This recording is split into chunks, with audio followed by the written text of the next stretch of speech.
Bonjour et bienvenue dans ce nouveau tutoriel de la série sur le web design.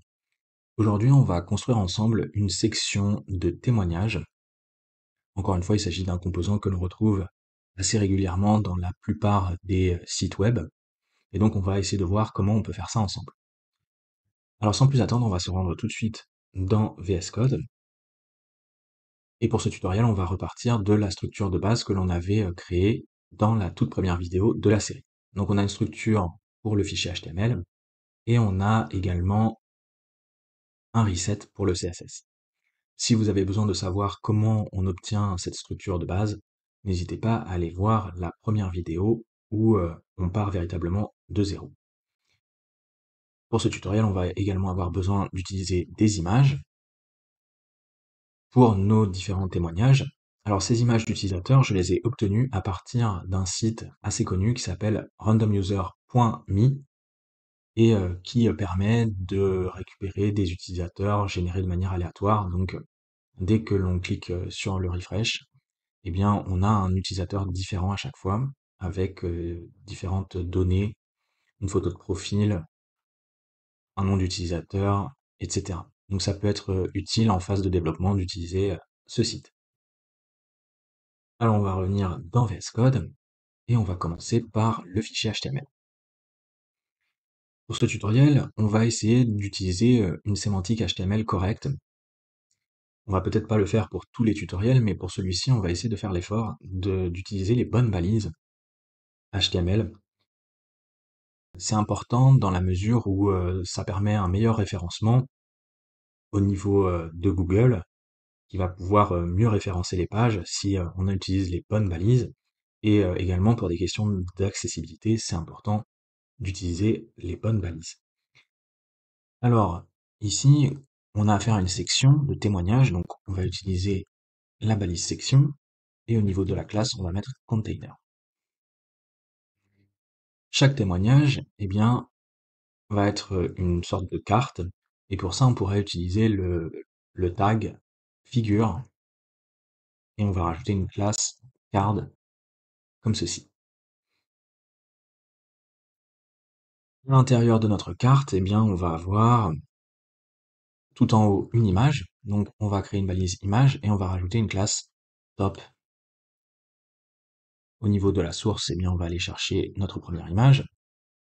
Et pareil, toujours pour des questions d'accessibilité et aussi de référencement, il est important de renseigner un texte alternatif pour les images.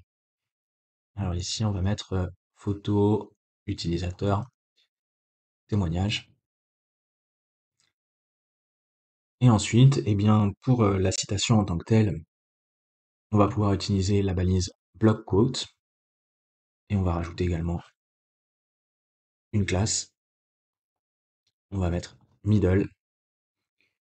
Au niveau du texte, je vais venir chercher dans la version terminée la citation. Et en dessous, eh bien, on va pouvoir ajouter la légende. Donc pour ça, on a également une balise fig caption. Pour chaque élément d'un site, en fait, il y a véritablement une balise spécifique que l'on peut utiliser. Il suffit d'aller chercher sur la documentation de MDN, par exemple, et on va pouvoir trouver comme ça à chaque fois les balises dont on a besoin pour chaque élément. Au lieu d'utiliser à chaque fois des divisions, on peut toujours trouver une balise qui correspond. Alors ici, on va rajouter une classe bottom, et ici, on pourrait mettre un tag site pour mettre le nom de la personne qui a fait ce témoignage. Je viens récupérer le nom que je colle ici, et en dessous, on va mettre un H4 avec la profession de la personne. On va mettre développeur full stack, comme ceci. Et voilà pour la structure, donc on va pouvoir répéter cette balise figure pour les différents témoignages. Donc je vais venir dans la version terminée, et je vais coller les deux autres témoignages juste en dessous, comme ceci. Et maintenant, on va pouvoir lancer la page avec Live Server. Et voilà ce que l'on obtient pour l'instant. Alors maintenant, on va pouvoir passer à la stylisation. Donc, on va revenir dans VS Code et on va commencer par le body. Alors, comme bien souvent pour le body, on va mettre une hauteur minimale, faire en sorte que le body s'étende au minimum sur toute la hauteur de la page. Et on va mettre ici 100% du viewport height. Au niveau de la couleur d'arrière-plan, on va venir renseigner ce code hexadécimal. Au niveau de la famille de police, on va changer, on va mettre Verdana. Et on va vouloir aligner tous nos éléments au centre de la page. Donc on va mettre un display flex. Et on va venir centrer les choses aussi bien verticalement que horizontalement. On sauvegarde. Et si on revient dans le navigateur, eh bien on a notre body qui s'étend sur toute la hauteur de la page au minimum. On a changé la couleur d'arrière-plan. Et tous les éléments à l'intérieur du body sont bien centrés au milieu de la page. Maintenant, on va pouvoir passer à la section. On avait donné une classe container. On va donner des dimensions à la section. On va mettre 80% du viewport height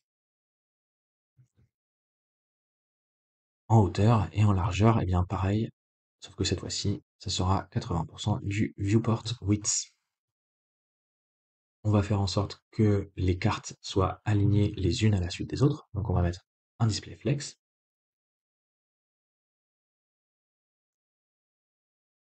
Verticalement, on va centrer les choses.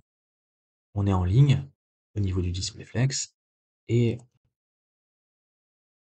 on va juste rajouter un espace entre les différentes cartes avec un gap. On va mettre 4% entre les cartes. Si on revient dans le navigateur, on a bien nos cartes qui sont alignées les unes à la suite des autres avec un léger espace entre les cartes. Maintenant, on va pouvoir styliser la carte en tant que telle. Au niveau de la largeur, on va mettre 40% par rapport au conteneur, donc 40% de la section. En hauteur, on va mettre 60% de la section. On va venir changer la couleur d'arrière-plan. On va rajouter un arrondi dans les coins. On va mettre 10 pixels. Et on va rajouter également une ombre. On va mettre 0 pixel en offset X, 0 pixel en offset Y, 15 pixels au niveau du flou, et on va réduire la portée de l'ombre avec une valeur négative, on va mettre moins 8 pixels, et au niveau de la couleur, on va mettre du noir.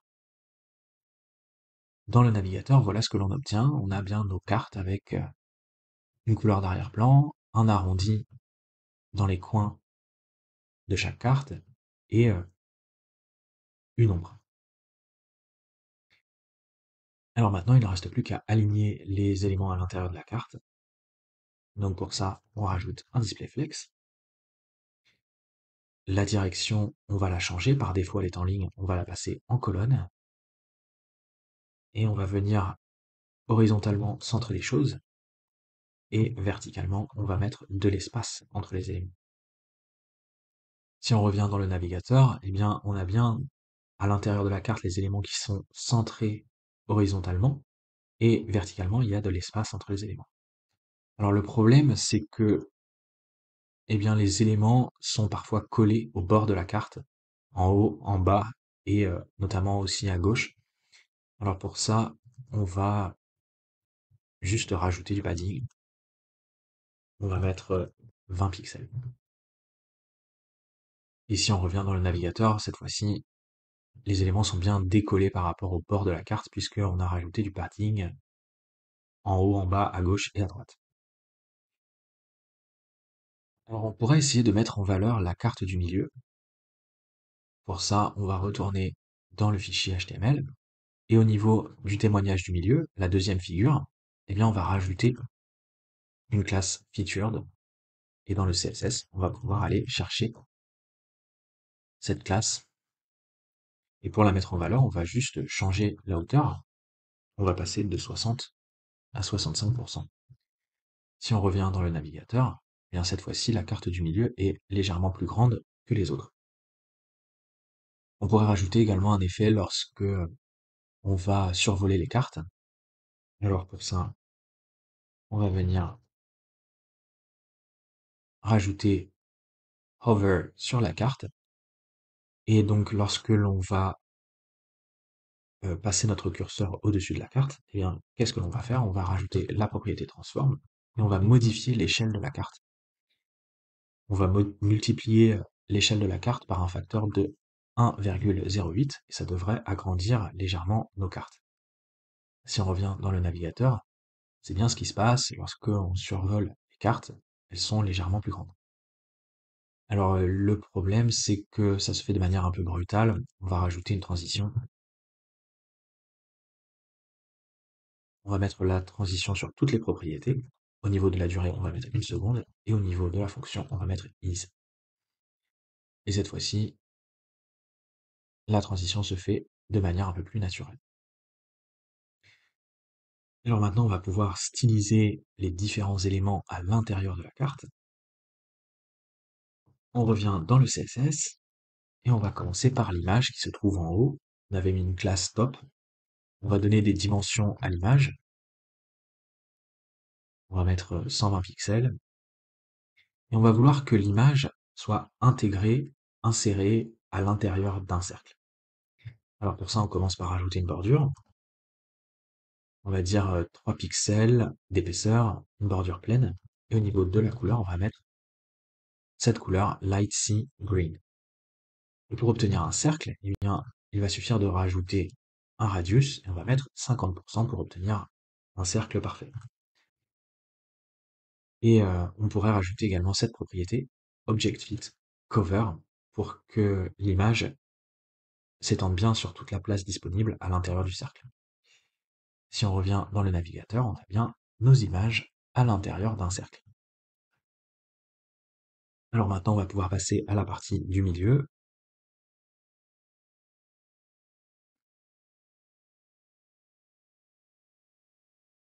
Pour la citation, eh bien, on va changer la couleur d'arrière-plan. On va mettre Light Sea Green. On va venir centrer le texte. Et on va rajouter un interligne pour laisser un peu d'espace au niveau du texte. On va mettre 1,3 rem. Si on revient dans le navigateur, on a bien notre partie du milieu avec une couleur d'arrière-plan, un interligne. Il faudrait rajouter à nouveau un arrondi dans les coins et du padding.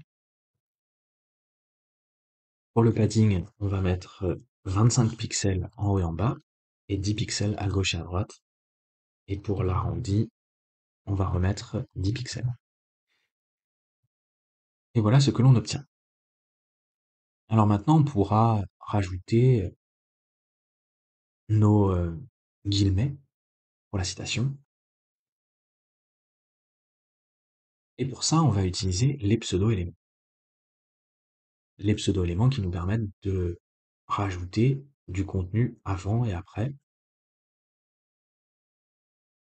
On va venir chercher notre citation et on va utiliser le pseudo-élément before pour ajouter du contenu avant. Et au niveau du contenu, on va mettre un guillemet. On va utiliser ce code anti/201C. Si on revient dans le navigateur, on a bien rajouté un guillemet d'ouverture à notre citation. Alors on va essayer de modifier un peu le style de ce guillemet. On va changer la famille de police. On va mettre UI serif. On va changer la taille également. On va mettre 3 rem. Et on va changer également sa position. On va le positionner dans le coin supérieur gauche de la partie middle. Alors si on met uniquement une position absolue ici, on va positionner notre guillemet par rapport à la page entière. Or nous, on va vouloir positionner notre guillemet relativement par rapport à cette partie du milieu. Donc il ne faut pas oublier de rajouter une position relative ici. Et comme ça, on va pouvoir positionner notre guillemet par rapport à cette partie du milieu. On va le mettre dans le coin supérieur gauche, donc en haut à 0 et à gauche à 0. On sauvegarde, et si on revient dans le navigateur, on a notre guillemet qui n'est pas tout à fait placé au bon endroit. Alors pour ça, on va utiliser la propriété transform et on va translater notre guillemet. En X, on va mettre 0,2 et en Y, on va mettre un rem. On sauvegarde et cette fois-ci, le guillemet est approximativement au bon endroit. On va pouvoir faire la même chose pour le guillemet de fermeture. Donc on va copier toute cette partie-là et au lieu d'utiliser le pseudo-élément before, on va utiliser le pseudo-élément after. On va changer le contenu avec un guillemet de fermeture, avec le code anti/slash 201D. Et au niveau du positionnement, eh bien cette fois-ci, on va le mettre en bas, à droite, et on va voir ce que l'on obtient. Alors encore une fois, il y a un petit décalage, donc on va changer la translation, on va mettre moins 0,2 rem en X, et à gauche, et plutôt en Y, donc verticalement, on va réduire de moitié. Et voilà, cette fois-ci, le guillemet est à peu près au bon endroit.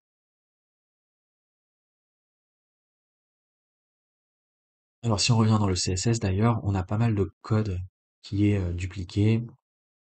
Donc ce que l'on pourrait faire,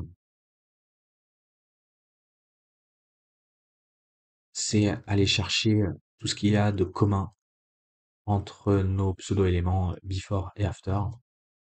Donc ici, on va mettre tout le code commun, notamment la position absolue, la famille et la taille du guillemet. Et comme ça réduit un petit peu la duplication du code.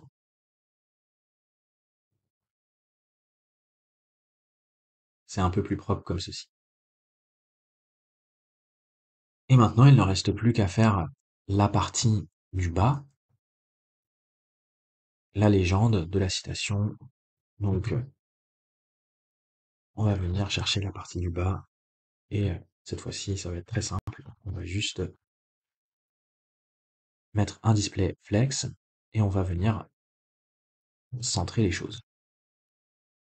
On sauvegarde. Et ici, il faudra rajouter une orientation en colonne, comme ceci. Voilà le résultat que l'on obtient. Alors maintenant, on pourrait passer à la partie mobile, puisque si on va en mode mobile, effectivement, cette fois-ci, ça ne fonctionne pas, donc il faudrait arranger un peu les choses pour que, eh bien, notre section soit un peu plus responsive. On va revenir tout de suite dans VS Code et on va rajouter un media query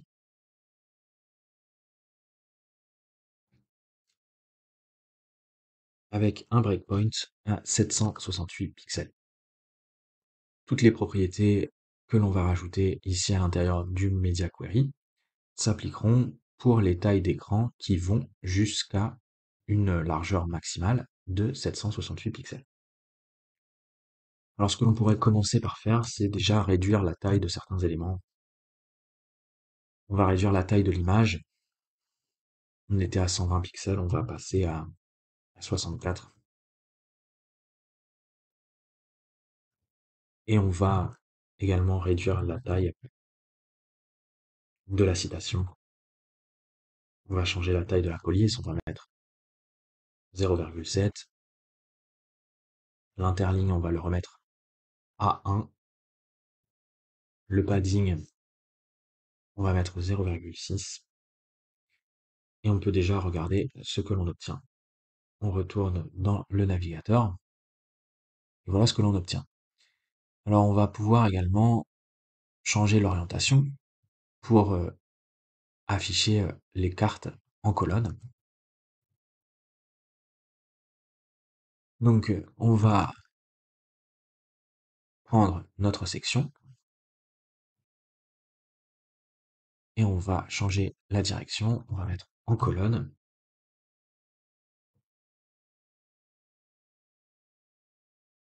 Et on va faire en sorte d'ailleurs que la section, cette fois-ci, prenne toute la hauteur de la page. Vous prenez seulement 80% de la page, mais cette fois-ci, on va prendre en version mobile toute la hauteur. Et dans ce cas-là, on va rajouter également Justify Content et on va mettre de l'espace autour des cartes, comme ceci. On sauvegarde, et si on revient dans le navigateur, voilà ce que l'on obtient. Donc on a un peu d'espace autour des cartes, mais le problème c'est que les cartes sont toujours trop grandes et pas assez larges. Donc on va venir modifier la taille des cartes. On va mettre 33% en hauteur, donc on réduit la hauteur, et par contre on va augmenter la largeur, 90%, et on va en profiter également pour changer le padding. Donc on va mettre 15 pixels et 20 pixels à gauche et à droite. Et bien sûr, il ne faut pas oublier de faire la même chose pour la carte qui est au milieu, puisque elle aussi, on a des dimensions différentes. Donc on va mettre 33% en hauteur pour la carte du milieu. Et voilà ce que l'on obtient.